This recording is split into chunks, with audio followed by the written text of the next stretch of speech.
প্রতীকসহ নিবন্ধন ফিরে পেল জামায়াত, প্রজ্ঞাপন জারি। এদিকে নির্বাচনে জোট নিয়ে ভাবছে বিএনপি। জানাবো নির্বাচনের আগে মৌলিক সংস্কার হতে হবে বলছেন সার্জিস। এবং সর্বশেষ জানাবো তাহলে কি মধ্যপ্রাচ্যে যুদ্ধের দাবানল জ্বলে উঠছে, প্রশ্ন জামায়াত আমিরের। শুনছিলেন সংবাদ শিরোনাম, এবারে বিস্তারিত। প্রতীক সহ নিবন্ধন ফিরে পেল জামায়াত, প্রজ্ঞাপন জারি। বাংলাদেশ জামায়াতে ইসলামের পুরনো প্রতীক দাঁড়িপাল্লা পুনরায় বরাদ্দ দিয়েছে নির্বাচন কমিশন। এছাড়া তাদের নিবন্ধনও পুনর্বহাল করা হয়েছে। প্রজ্ঞাপনে বলা হয়েছে, আদালতের আদেশের পরিপ্রেক্ষিতে বাংলাদেশ জামায়াতে ইসলামী নামীয় দলের নিবন্ধন বাতিলের বিষয়ে নির্বাচন কমিশন কর্তৃক প্রকাশিত 2018 সালে 28 অক্টোবরের প্রজ্ঞাপনটি বাতিল করে দলের নিবন্ধন দলীয় প্রতীক সহ পুনর্বহাল করা হলো। 2013 সালে 1 আগস্ট সংবিধানের সঙ্গে গঠনতন্ত্র সাংঘর্ষিক হওয়ার কারণ দেখিয়ে দলটির নিবন্ধন অবৈধ ও বাতিল ঘোষণা করা হয়। আক্তার আহমেদ বলেন, জামায়াতের নিবন্ধন ও প্রতীক পুনর্বহাল করা হয়েছে, এর অর্থ দলটি আবার নির্বাচন করার সুযোগ পেল। আওয়ামী লীগ সরকারের সময় রাজনৈতিক দল হিসেবে জামায়াত ইসলামী নিবন্ধন বাতিলের যে রায় হাইকোর্ট দিয়েছিল 1 যুগ পর গত জুন তা বাতিল করে দেয় আপিল বিভাগ।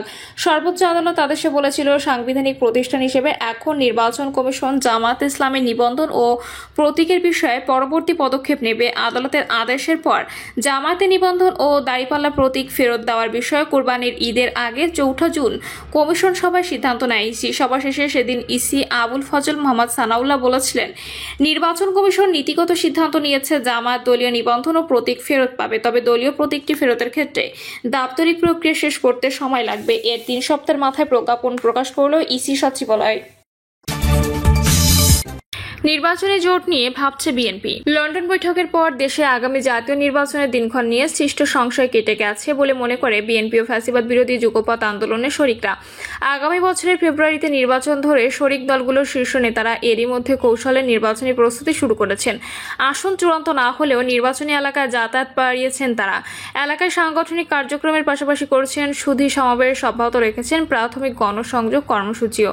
তবে আসন বন্টন নিয়ে মিত্রদের সঙ্গে এখনো পর্যন্ত আনুষ্ঠানিক কোনো আলোচনা করেনি বিএনপি। নির্বাচনের দিনক্ষণ ঘোষণার প্রত্যাশায় থাকা দলটি আসন বন্টনের কাজটি করতে চায় উপযুক্ত সময়। মূলত নির্বাচন আরও ঘনিয়ে এলে, অর্থাৎ নির্বাচনের তফসিল ঘোষণার পরই এই কাজটি শুরু করতে চায় বিএনপি ও রাজনৈতিক বিশ্লেষকদের অভিমত, লন্ডনে ডক্টর মোহাম্মদ ইউনূস ও তারেক রহমানের মধ্যে ফলপ্রসূ বৈঠকের পর নির্বাচনের দিনক্ষণ নিয়ে সংকট কাটার পাশাপাশি দেশ এবং রাজনীতিও নির্বাচনমুখী হয়েছে। ফলে বিএনপি নির্বাচনী জোট গঠন বা জোটের রূপরেখা কেমন হবে সেটি নিয়েও আলোচনা চলছে। বিএনপি জোট সঙ্গে বিভিন্ন রাজনৈতিক দলও নিজেদের মতো করে চিন্তাভাবনা করছে। বিএনপি তাদের কত আসন ছাড় দেবে, কে কোথায় নির্বাচন করবেন তা নিয়ে তারা এক ধরনের প্রস্তুতি নিতে শুরু করেছেন। জোটের শরিক দলগুলো এখন বিএনপির কাছ থেকে নির্বাচনী জোট গঠনের খুব স্পষ্ট বার্তা আশা করছে। একই সঙ্গে এটি নিয়ে আলোচনা শুরু করতে চায় তারা। জানা গেছে, আগামী নির্বাচন সামনে রেখে আসন বন্টনের কাজটি এখনো শুরু না করলেও নির্বাচনী জোট নিয়ে ভাবছে বিএনপি। দলটি আগামীতে জোটবদ্ধভাবে নির্বাচন করতে পারে। আগামী 2-1 মাসের মধ্যে এই প্রক্রিয়া শুরু হতে পারে। সেক্ষেত্রে বিএনপি নেতৃত্বাধীন যুগপৎ জোটে ছিল, কিন্তু আগামীতে এককভাবে নির্বাচন করবে যারা এমন সিদ্ধান্ত নিয়েছে তারা বাদে অন্যদের নির্বাচনী জোটে টানার চেষ্টা করবে দলটি।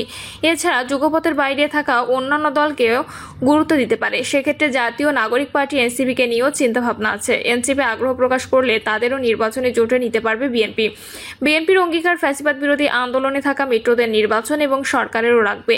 এর অংশ হিসেবে আন্দোলনে থাকা দলগুলোর সঙ্গে নির্বাচনী জোট গঠন করবে। বিএনপির লিয়াজো কমিটি ও স্থায়ী কমিটির সদস্য ইকবাল হাসান মাহমুদ টুকু বলেন, বিএনপি ঘোষিত 31 দফার মধ্যে পরিষ্কার করে বলা আছে যে একটি অবাধ, নিরপেক্ষ ও গ্রহণযোগ্য নির্বাচনে জয়লাভের পর ফ্যাসিস্ট সরকার হটানোর আন্দোলনে অংশগ্রহণকারী রাজনৈতিক দলগুলোর সমন্বয়ে একটি জনকল্যাণমূলক জাতীয় ঐক্যমত্য সরকার প্রতিষ্ঠা করা হবে। আমাদের দলের ভারপ্রাপ্ত চেয়ারম্যান একাধিকবার এই কথাটি বলেছেন।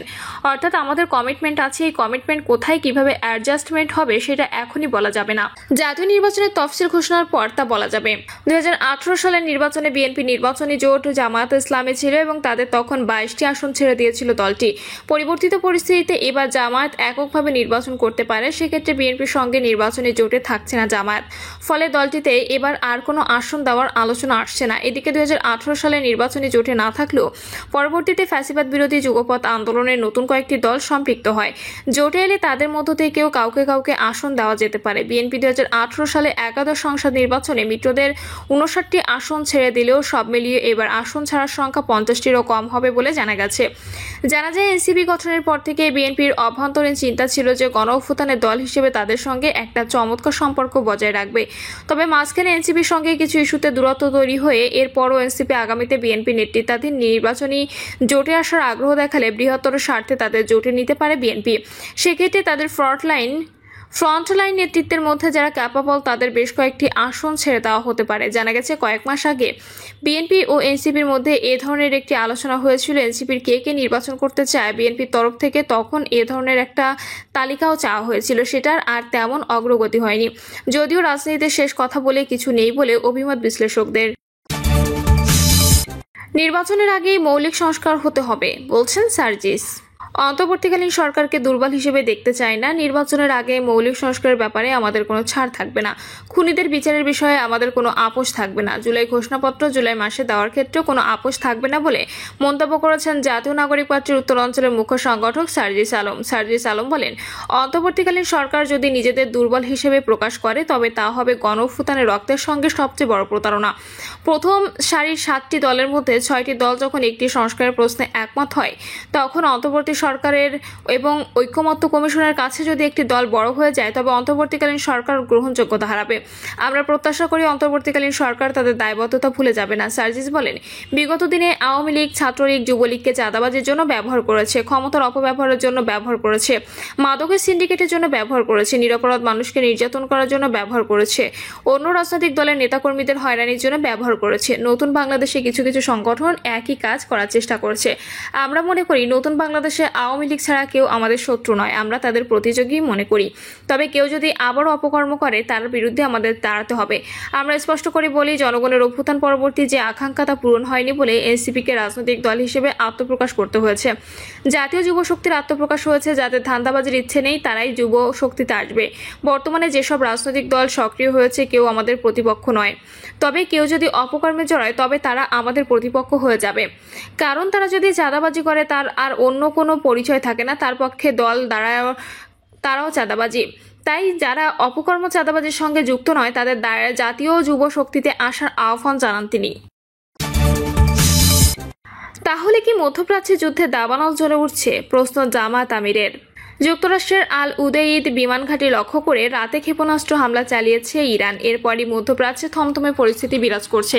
ইরানের ক্ষেপণাস্ত্র হামলার পর থেকে কাতার, আরব আমিরাত, বাহরাইন, কুয়েত সহ মধ্যপ্রাচ্যের কয়েকটি দেশের আকাশসীমা বন্ধ ঘোষণা করা হয়েছে। এমন অবস্থায় মধ্যপ্রাচ্যের পরিস্থিতি নিয়ে উদ্বেগ প্রকাশ করেছেন বাংলাদেশ জামাত ইসলামের আমির ডক্টর শফিকুর রহমান। মধ্যরাতে এক ফেসবুক স্ট্যাটাসে তিনি প্রশ্ন রেখেছেন, তাহলে কি মধ্যপ্রাচ্যে সর্বত্র যুদ্ধে দাবানল জ্বলে উঠছে? এরপর জামাত আমির বলেন, এতে কার লাভ কার ক্ষতি? মুসলিম বিশ্বের নেতৃবৃন্দকে জটিল এই সময় সঠিক কৌশল অবলম্বন না করলে হয়তো মূল্য পরিশোধ হবে অনেক বিশাল।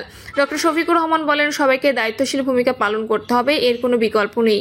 ভাইয়ের রক্তে অন্য ভাই গোসল করুক এটা আমরা চাই না। এদিকে মধ্যপ্রাচ্যের বিভিন্ন দেশের মার্কিন ঘাঁটিতে হামলার আশঙ্কায় কয়েকটি দেশ সাময়িকভাবে তাদের আকাশসীমা বন্ধ ঘোষণা করেছে। এর ফলে ঢাকা থেকে এসব গন্তব্যে পরিচালিত সব বাণিজ্যিক ফ্লাইট বাতিল করা হয়েছে। মধ্যপ্রাচ্যের এই 4টি দেশের বেসামরিক বিমান চলাচল কর্তৃপক্ষ এবং পররাষ্ট্র মন্ত্রণালয় এক যৌথ ঘোষণা জানিয়েছে, নাগরিক, অধিবাসী ও ভ্রমণকারীদের নিরাপত্তা নিশ্চিত করতেই এই পদক্ষেপ নেওয়া হয়েছে। পরবর্তী নির্দেশ না দেওয়া পর্যন্ত দেশগুলোর আগমন ও বহির্গমন 2 ধরনের ফ্লাইট স্থগিত থাকবে। মধ্যরাতে পাঠানো এক বিবৃতিতে শাহজালাল আন্তর্জাতিক বিমানবন্দর কর্তৃপক্ষ ঢাকা থেকে সব ধরনের ফ্লাইট বাতিলের বিষয়টি নিশ্চিত করেছেন। প্রিয় দর্শক, এই ছিল এখনকার সর্বশেষ সংবাদ আপডেট। সব সংবাদ পেতে চ্যানেলটি সাবস্ক্রাইব করে বেল আইকনটি ক্লিক করে রাখুন।